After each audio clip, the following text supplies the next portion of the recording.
Hey guys, and welcome back to my channel. We're starting off the 4th week of the challenge on how to reinvent yourself, understanding the habits that you have and then changing them. But not only for a while, but actually permanently changing your habits and becoming a different version of yourself. This is now the 4th and the final week of the challenge, and this week's topic is self-reflection. I know not many of us want to actually do that because we feel that we just want to do actionable steps, changing things and really seeing the results, but self-reflection and really understanding what you're struggling with and what went well during these weeks is essentially so important in really letting go of the habits that you do not wish to continue with. And for me specifically, really doing self-reflection means that I have to be very honest with myself, understanding what are my childhood wounds. You shouldn't be fixing anything in your past, but you should be embracing what you've gone through and then using it to elevate yourself. And of course, it's good to take a hard look at what you've been through to understand really why you're still holding on to these wounds. This is not going to be a therapy session, but it's more to do with you understanding these things and then take what you will and what resonates with you. So the first thing I want you to do during this week is to really write down and pinpoint the habits and changes that you were successful in during the last 3 weeks. So the things that you feel really went well, or you feel like you kind of nailed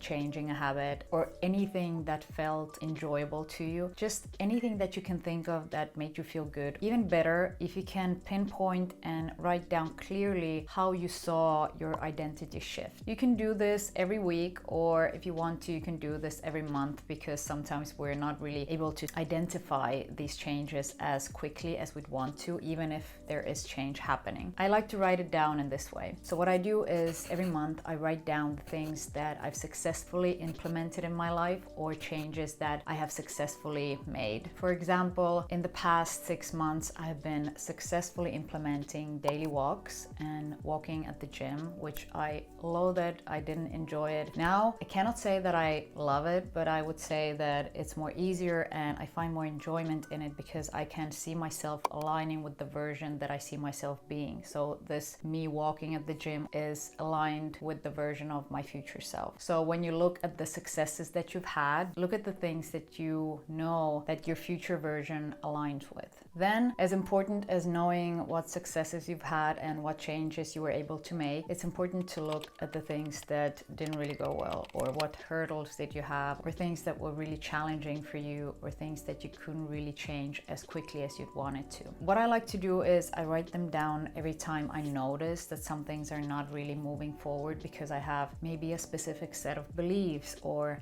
maybe I'm just self-sabotaging because I'm afraid of what will happen if I succeed in it. So there might be a lot of things that you're not aware of, and that is why you're not able to proceed with it or really succeed in this change. And becoming aware is the first step of knowing that, okay, so this is a bit more challenging thing for me. I'm going to be a bit more gentle with myself and with this change that I'm trying to make. And then really, when you're writing it down, you're really seeing it and understanding to what is it connected to, and how can you start making changes around it. So changing the systems instead of just the one habit. This is something that we've been discussing in previous week's video. Also ask yourself, is there any patterns that you see reoccurring? Are you doing certain things in the same way and expecting a different result? And again, for example, me starting to do daily walks, for me it was really something that I needed to sell to myself to be an exciting or enjoyable thing to do. And I know, how can you create something not enjoyable to become an enjoyable task, or an enjoyable hobby even that you want to make? It really required, firstly, to getting used to walking to places. So it wasn't only about daily walks or walking at the gym. For me, it was also walking to places. So I ditched my car and I started to walk to places. It wasn't just the walking, it became a thing that helped me to get from point A to point B. Because for me, I like to be efficient. So this worked so well, and this made such a huge difference in being able to start changing it and really shifting this habit. So once you've identified what were for the successes that you had and also the challenges that you may be faced but maybe are still facing, and finding a solution to work through them and changing the systems instead of the actual one habit and then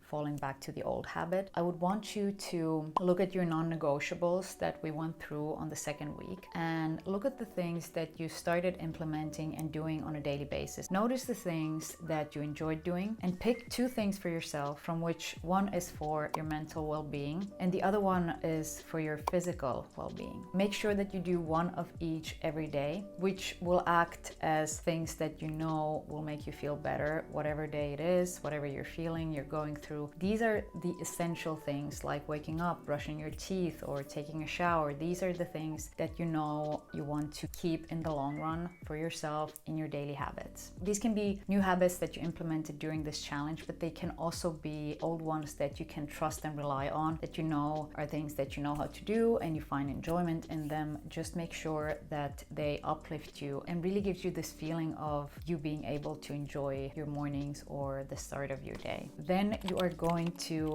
set your intentions for the next 6 months. I usually write a list of things that I like to do. I like you to write down one thing that has to do with your career, one thing that has to do with your physical health, and one thing that has to do with your relationships. And you can use career or finances however you see fit. For me, it's more to do with the whole career, because if we're only focusing again on some financial goal, we might not really change a whole system or whatever is surrounding that financial goal. So I would rather look into the system of your career or the direction of how do you want to make an income, how do you want to educate yourself, elevate yourself regarding your career and the career path that you want to take on. What comes to your physical health, on the other hand, you can choose a simple thing like I did with my walking. So just walking 10,000 steps a day, or walking every day for at least minimum 30 minutes or something similar. So making sure that this goal is to do with your physical health. It can also be that you start to run again or you start to do weightlifting. So this is a goal of yours for the next 6 months. Third thing that I did say about relationships, what I like to do is either focusing on relationships, because our relationships in our life can really bring us joy and elevate us. So I think they're so important to upkeep and really self-reflect sometimes how we are showing up in these relationships. But if you don't feel like relationships are the thing that you want to focus on right now, I would suggest that instead you would look at your spiritual identity or spiritual well-being.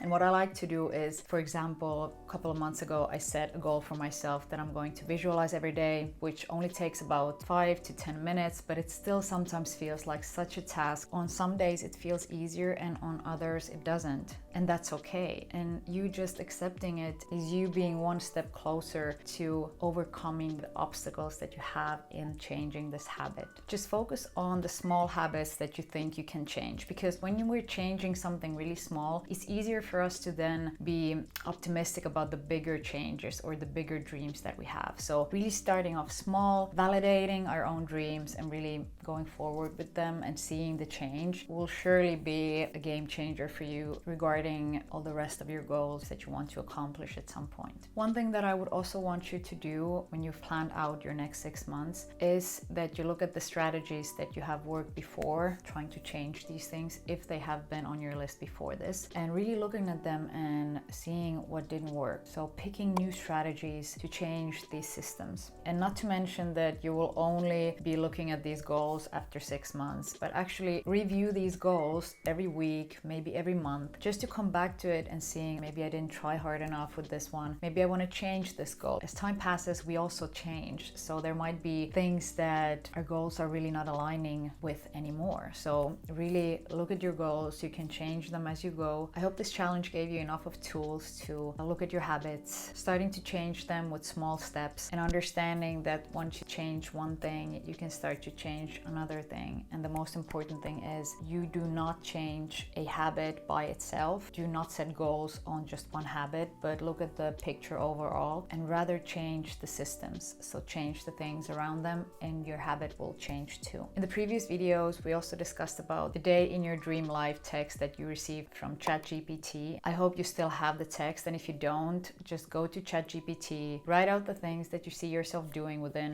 let's say, in this case, 6 months or maybe a year, maybe 5, whatever it is for you and whatever you see possible for yourself. Sometimes people tell us how we need to have huge goals, but if you don't feel like it's possible for you and you feel like you're a bit blocked in getting there, the goals might seem too big and the shift might seem too large to actually do.